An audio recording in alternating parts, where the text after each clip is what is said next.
Chris Evans and Noel Gallagher have joined the growing number of public figures paying tribute to Stone Roses bassist Gary Mounfield, whose sudden death at the age of 63 has left the British music world in shock. His passing was announced shortly after family members confirmed that Manny collapsed at his home in Heaton Moor, Stockport, following a seizure. Despite an ambulance being called, he could not be revived, and the news of his death spread rapidly across social media and the music industry throughout the day.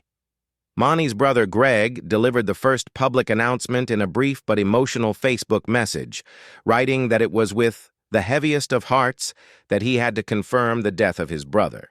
He added that Manny was now reunited with his late wife Imelda, who died from cancer 2 years earlier. The comment section of Greg's post quickly filled with messages of sympathy from friends, musicians, and longtime Stone Roses fans, many of whom expressed disbelief that another member of the iconic Manchester music scene had been lost so suddenly. Shortly after Greg's post, the Stone Roses released their own statement, sharing a throwback photo of Manny on stage and calling him "our wonderful brother." They described him as the greatest bass player and friend they could have wished for. Ian Brown, John Squire, and Rennie each posted their own reactions, all of them clearly devastated by the news. Brown wrote simply, "Rest in peace, Manny," while also resharing a fan's personal story about meeting the band years earlier and describing how genuine and warm Manny had been. As tributes began to pour in from across the UK and beyond, it became clear how deeply Manny had influenced a generation of musicians. According to sources close to the Daily Mail, both Noel and Liam Gallagher were informed of Manny's death hours before the news went public.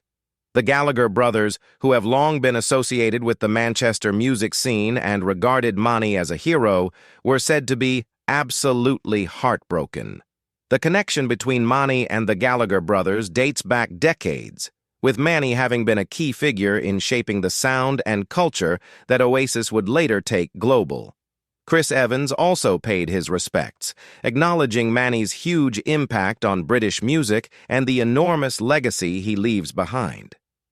Evans noted that Manny's musicianship, charm, and kindness had earned him admiration far beyond the world of alternative rock.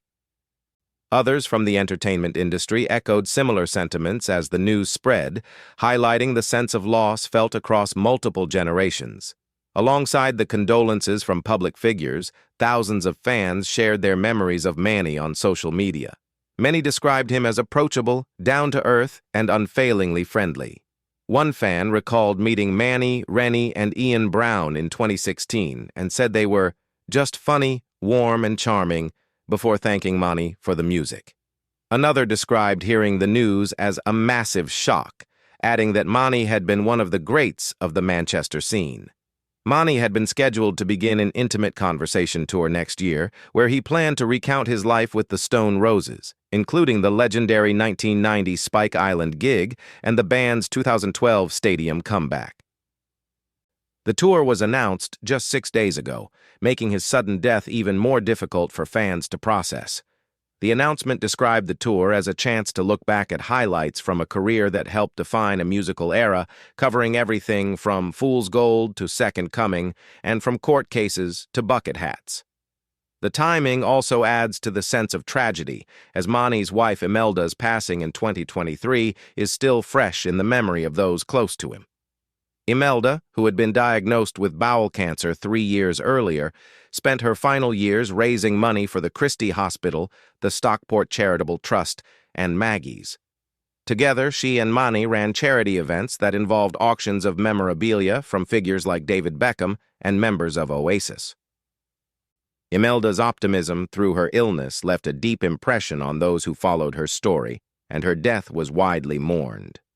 Losing Manny just 2 years later has left the couple's twin sons without both parents.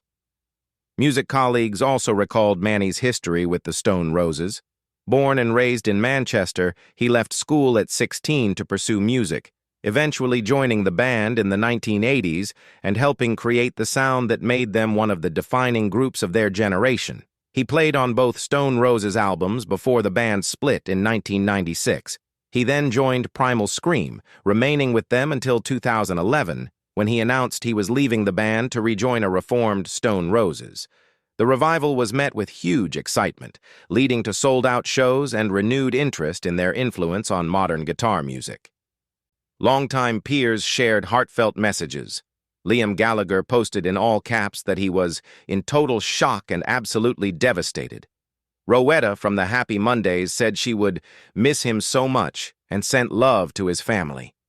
Monty's nephew also shared a tribute, calling his uncle a lovely man and saying he was comforted by the thought that Monty was reunited with Imelda. Fans commented that the news was particularly painful because Monty had been seen publicly just weeks earlier at Ricky Hatton's funeral at Manchester Cathedral. Photos from the event now carry new meaning for those who admired him. Many expressed disbelief that someone who was recently active and visible could be taken so suddenly. Tributes included memories from those who crossed paths with Monty during his long career. Some described him as a Mr. Nice guy, referencing his approachable personality. Others mentioned that he had been a central figure not only in the Stone Roses, but in the broader Manchester music culture, shaping the sound and attitude that would influence countless artists in the decades that followed. During the recording of the Stone Roses album Second Coming, Monty met Imelda at Rockfield Studios in Monmouth. Their relationship became a central part of his personal life, and their charity work was praised for bringing positivity during difficult years. Imelda once said she chose to keep herself busy helping others so she wouldn't be sat thinking about cancer all the time. Her death came just weeks after the Stone Roses' original bassist Pete Garner died at the age of 61, following his own battle with cancer. Fans noted the eerie closeness of these losses, reflecting on how much of the band's history has now become tinged with tragedy. As news of Manny's passing continued to spread, musicians and entertainers from all corners of the industry echoed the same sentiment. Manny was more than a bassist. He was part of the heartbeat of a movement, a personality who shaped an era, and a man whose kindness matched his musical talent. His death leaves a void not only in his band, but in the wider community that had grown around the Manchester scene. The announcement of his passing also reignited public appreciation for the Stone Roses' impact on British culture. Many fans described how Manny's bass lines were part of the soundtrack of their youth, while others shared how his playing style had inspired them to pick up an instrument. Countless comments pointed to his influence on later British bands, whose success was built on foundations Monty helped lay decades earlier. As condolences continue, many have also expressed concern for the couple's twin sons who now face the loss of both parents. Messages of support for the family have come from fans, friends, and celebrities alike, with many calling for privacy and understanding as they navigate this unimaginable moment. Monty's sudden death has closed a chapter on one of the most recognizable figures from the golden era of Manchester music. His life and legacy continue to resonate with musicians and fans who saw him as both a symbol of an iconic movement and a genuinely decent man. Chris Evans and Noel Gallagher's tributes reflect the magnitude of the loss. Their reactions capture what so many others are feeling: that Gary "Manny" Mounfield was not just a musician, but a cherished figure whose influence and kindness will be remembered long after the initial shock fades. His family, bandmates, and fans are left reflecting on a career that carried extraordinary highs and personal hardships. His legacy lives on in the records, the memories, and the countless musicians who followed the path he helped carve. The music world will remember him as a cornerstone of a movement that shaped a generation, and the tributes show just how deeply he will be missed.